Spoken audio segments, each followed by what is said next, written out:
করি আশা করি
আশা করি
যদি কেউ মনোপ্রাণ বিশ্বাস করে চাকরি করতে পারে যে কোন সময় সে বলি হয়ে যাবে, এটাই একমাত্র মালিকই বলতে পারে, নিজে বলতে পারে না যে আমি কখন বলি হয়ে গেছি।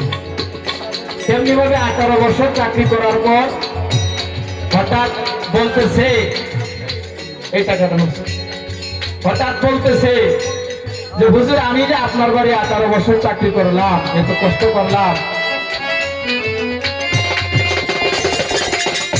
অনেকে আইসাই বলি হয়ে যায়, আর আমি 18 বছর চাকরি করতেছি, আমি এখনো বলি হইতে পারলাম না, এই কথা বলতেছে আর কি।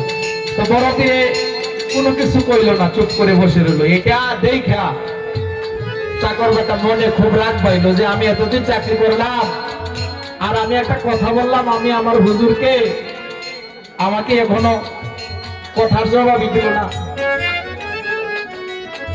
চাকর বেটা মনে মনে রাগ পাই এগারটি বুঝতে হয়ে যায় বাড়ি থেকে বাইর হওয়ার সাথে সাথে বাড়িতে আগুন ধরে গেছে। বাড়ি থেকে বাইর হওয়ার সাথে সাথে আগুন ধরে গেছে। একটা মানুষ যদি একটা বাড়িতে চাকরি করে 10 বছর বা 12 বছর, তাহলে ওই বাড়িটার প্রতি একটা মায়া মহব্বত বসে। তখন বাড়ি থেকে বাইর হইতেছে আর পিছন দিকে তাকায় দেখতেছে বাড়িটাকে দেখতেছে যে ধাউ ধাউ করে আগুন জ্বলতেছে। চাকর বেটা মনে মনে কয় বাড়িটার মধ্যে আমি চাকরি করলাম আর এই বাড়িটায় আগুন ধরে গেল। মনে মনে কইতেছে যে আগুনটা যদি নিভা যায়, মায়ের মহাপত বলছে না, আগুনটা যদি নিভা যায় কথার সাথে সাথে আগুনটা নিভে যাবে। সুবহানাল্লাহ বলবেন। আগুনটা নিভা যাওয়ার সাথে সাথে চাকর বেটা মনে মনে ভাবতেছে আমার কথা আগুন নিভে গেছে, আমি তো ভুল করেছি। আবার বড় পীরের কাছে আইসা বলল, হুজুর আমি আপনার কাছে ভুল করছি, আপনি আমাকে মাফ করে দিন। চাকর নিজেও সে ভাবতে পারে না যে আমি ওলি হয়ে গেছি, তার মুখের কথায় আগুন নিভে গেছে। এটা খেলা হইল গুরুরই খেলা, যে আগুন ধরেছে সেই নিভাইছে, কিন্তু উপলক্ষ ভক্তকে দিয়ে। আজকে আমরা নেওয়াজ বাবার দরবারে অনুষ্ঠান করতে আসছি, এটাই নেওয়াজ বাবার বাড়ি, এটাই অনুষ্ঠান করছি, ঠিক না গো? আমাদের মনের বাঞ্ছা পূরণ হইতেছে। 3 দিনের অনুষ্ঠান আমার শহীদুল ভাই আমাদেরকে দাওয়াত করেছে। 3 দিনের মাধ্যমে যখন প্রথম দিন আমার শহীদুল ভাই বললো যে গান তো করা যাবে না, মনে খুব কষ্ট হয় যে আরে কত মানুষের মুখ দর্শন করবো, দেখবো, একটা আনন্দ হবে, তরিকার ভাই আরেক তরিকার ভাইকে আমরা জড়িয়ে ধরবো, এই মনে বিশাল একটা কষ্ট। এই কষ্ট নিয়ে ভাই আবার রাত্র 11টা বাজে কালকে বলতেছে যে আসো আমার বাড়িতে করব নেওয়াজ বাবার নামের অনুষ্ঠান। এই আজকে আমরা নেওয়াজ বাবার নামে আমার বাদশা ভাই আমাদেরকে বলছে আমরা সকলে উপস্থিত। তাই আমরা ওলি আল্লাহর দরবারে আসবো, ওলি আল্লাহর দরবারে এসে যেন আমাদের দ্বারাতে কোনো বেয়াদবি না হয়। এটাই একটা জীবনীতে বলতেছে যে কে কখন কোন সময় কোন কর্মের কারণে সে ওলি হয়ে যায় নিজে বলতে পারবে না। তাই তো 7টা গানে